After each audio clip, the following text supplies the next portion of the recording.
Hello my friends, we have some breaking news. Russians tried to attack Ukrainian positions in Zaporizhia direction. Here in Mala-Tokmachka, they moved even with their convoys. It's very strange, so Russians are not successful in Pokrovsk-Dobropilya direction with their convoy attacks. So they thought, okay, maybe we should try something like that on the south as well, because Ukraine doesn't have the first Azov Corps established, but our guys were ready for this kind of the move of the Russian army because intelligence reported about the possible Russian strike towards Mala-Tokmachka and also not far away from Nestranka village. As you might see here, Russians were caputed on so-called Russian-controlled territory, and here they were capable to actually move, but this attack was a complete failure for them, and I have the drone video to share with you. The job was performed by 118th Mechanized Brigade of Ukrainian Army. They stated that enemy attack from 3 of the flanks. The attack happened yesterday. Yeah, today, by the time I'm recording this video, it's 21st of October. But the attack happened on 20th of October, and here you can see the Hunger Russian vehicles on the way. There are some of the Ukrainian drones going, and I can show you just still images of kabooms. One drone is usually not enough for those Russian hangar vehicles. So here kaboom, kaboom, vehicle continued the movement. Here once again kaboom, and still there is a movement. So you have to use lots and lots of the FPV drones to chase those Russian tanks with their armor. With some of the lucky shot that was capable to break through the vehicle defense. As you can see, one more is burning, and the one that stuck in the trenches was finished with the drone drops. That's it. Some of the Russian infantry forces were capable to land in Mala-Tokmachka ruined buildings, but later on they were finished by even HIMARS. Yeah, here Ukraine used HIMARS. Well, Russians definitely managed to reach this settlement, but the outcome for them is complete cancellation. You may see here, and Ukraine used some of the artillery. Let's check it out. Yes, as I showed to you, it was HIMARS definitely. It looks like it, and geolocated in Mala-Tokmachka. Well, Russians expanded the gray area. That's their only achievement, but we are not speaking about the presence of the Russian army here. They were flatlined. As you might see in this direction, Ukraine is using some of the aviation even. There was the strike on Russian buildings. Yeah. Well, actually, it's a Ukrainian building that was taken by Russians, that's why I called it like that. But it was also geolocated, confirmed Ukraine is using aviation all around the front lines. Also, this vehicle was caputed probably from the same convoy just on the way. Yeah, it gives us the reference for the same video with coordinates, the video which I showed you before. The problem in this direction for Russians that the terrain is pretty much flat and there are not many forest patches or tree lines where Russians could hide their vehicles or their troops, and every attack of Russia is pretty much visible by Ukrainian surveillance drones, which limits the actions of the Russian army. Here, advancement with Russian even sabotage groups, small ones, is kind of complicated. But yeah, it was not the only direction. Russians also went over here. They lost more vehicles. Well, this time Russians took some of the roads and they were stopped. Well, this vehicle was stopped by the mines and this one with FPV drone strike. It was geolocated and confirmed, but what is interesting about this Russian attack that infantry was finished by Ukrainian tank. You see how it fires towards this building with a shell exit. Pretty much interesting that Ukraine is using even its own vehicles to stop Russian offensive. In Novopavlivka direction, Russia also tried to offense with some of the armored vehicles, Hunger type of the vehicles. There were 2 of those and all of them were caputed on the way, even on the Russian-controlled territory. I say so-called controlled sometimes because Ukrainian drones, they operate far behind the front lines. Yeah, vehicles were hit, infantry landed out in some of the forest line, but later on was chased and finished. A usual story for Russians, so we have this some sort of the deja vu from 2023 and 2024. Then Russia attacked not just with the infantry forces, but also using big, long convoys, armored vehicles, tanks, everything. And now they reincarnate this stuff, but all of that brings them severe, absolutely crazy losses. And what I see here that Ukraine managed to kaput even Russian artillery system far away. Oh, it was a Grad system, PM-21 Grad, definitely on fire. As you might see, Russians are trying to use some of the protection for the system. Well, in this case, not just track was hit, but the artillery launching unit itself, so it was kaputted. Geolocated, confirmed, really far away from the zero line of the front lines. And this is the most fresh video from Zaporizhia direction. One more Russian midwave attack happened on the south. Many of the vehicles Russians used and all of them were chased by Ukrainian FPV drones. Totally, Russia used 20 of the vehicles in this strike. Also, there were some of the motorcyclists and everything of that was kaputted.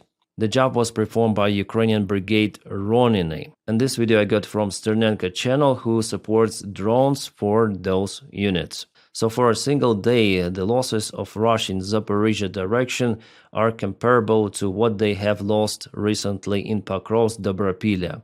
It is crazy. Why they're doing it, I'm out of clue, but it's good that they're doing it because Ukraine nails them very hard. I read Russian military bloggers, including Strelkov, war criminal, who continues somehow to type something on Telegram. Well, his wife does it, but they have some sort of the communication connection. So Strelkov is in shock as well. And many other military bloggers of Russia too, that what is happening is madness with those convoys. So Russian military command, they know it, but probably they don't have another choice because their commands coming for them continue to push, propel with vehicles, without vehicles, as you want, but you need to take more ground. That's it. So here Russia was not successful despite significant amount of the forces they used recently.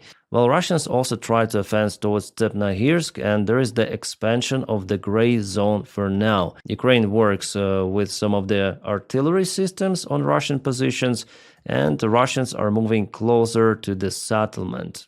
Unfortunately, but still without the main forces advancement. Here we speak about the small sabotage groups that use this difficult terrain, some of the urban environment of those settlements. And let's go a little to the east. Here Russia took control over Poltavka. I guess fully they took it. At the same time, Ukraine used some of the drones to hit Russian positions. Well, here Russia has the most successful direction.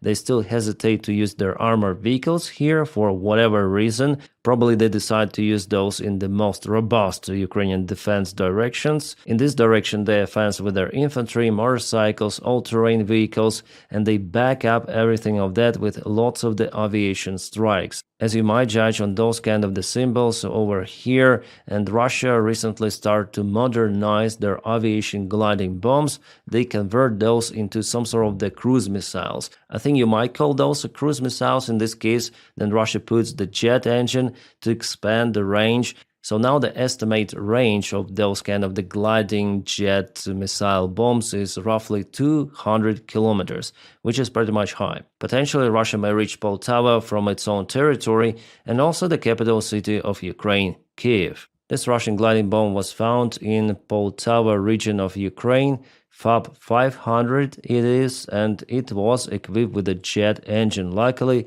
it didn't detonate, and our sappers, they exploded it in this place. Yeah, that's the new type of it. Well, as it was said, it is equipped with a jet engine, but I don't see it here. Probably it is connected underneath or somewhere. So Russian aviation unfortunately might be more successful with the strikes, and they may save their airplanes not coming close to the front lines. But from what I know, Ukraine is working on some of the anti-gliding bomb warfare, which will be presented pretty much soon, I hope. And by the way, here I forgot to tell about Zaporizhia, why I think that Russia is so focused on this one. Well, they need to expand the territorial gains because Ukraine created a so-called kill zone. It's roughly 15 kilometers, could be up to 20. But with development of the new drone technologies, Ukraine may expand this kill zone further, and it might touch Russian logistics and, in a future perspective, even Russian ports. It's not a big distance here, it's roughly 70-75 kilometers, and Ukraine already has drones capable to reach those ports, long-range drones, but still Ukraine is unable to use those 24/7 all the way across the front lines. It's the next step. Ukraine has even the analog of the Russian Lancets, and let me show you the video of the successful operation of those particular drones. Not long time ago, Russian journalists published this kind of the video showing Yakovlev 52 and Cessna Skyhawk 172 equipped with those kind of the machine guns. Those airplanes are being used by Russia to shut down Ukrainian drones, which are entering the Russian airspace. So here you can see some sort of the tail gunner with Kalashnikov. But this drone video is presented by Ukrainian SBU. Here's this particular airfield with those particular aircraft which are being aimed and hit by Ukrainian Lancet drones. I don't know how Ukraine calls those, but definitely it looks like Lancet. And here's the outcome. Sorry guys, I cannot show you the kaboom itself like video. For more details, please check out my Telegram. That's the restriction of this platform. Yeah, not just a single airplane was hit, but some others as well. Well, it's really hard to tell where it happened. I think somewhere at the bordering region with Ukraine, somewhere in Belgorod Oblast or maybe Kursk. Well, many thanks, Russian propaganda, for giving us the information about those light airplanes which are used to shut down Ukrainian drones. Not any longer. Now let's go back to the front lines because I saw some of the positivity in Alexandrograd, where Ukraine gained control over this settlement. Liberated, returned back. It was confirmed by Telegram channels. There were some of the fights in the trenches. The presence of Ukrainian army was confirmed and Russians were repelled. For a very long time, Ukraine was capable to gain the territory in this very difficult direction.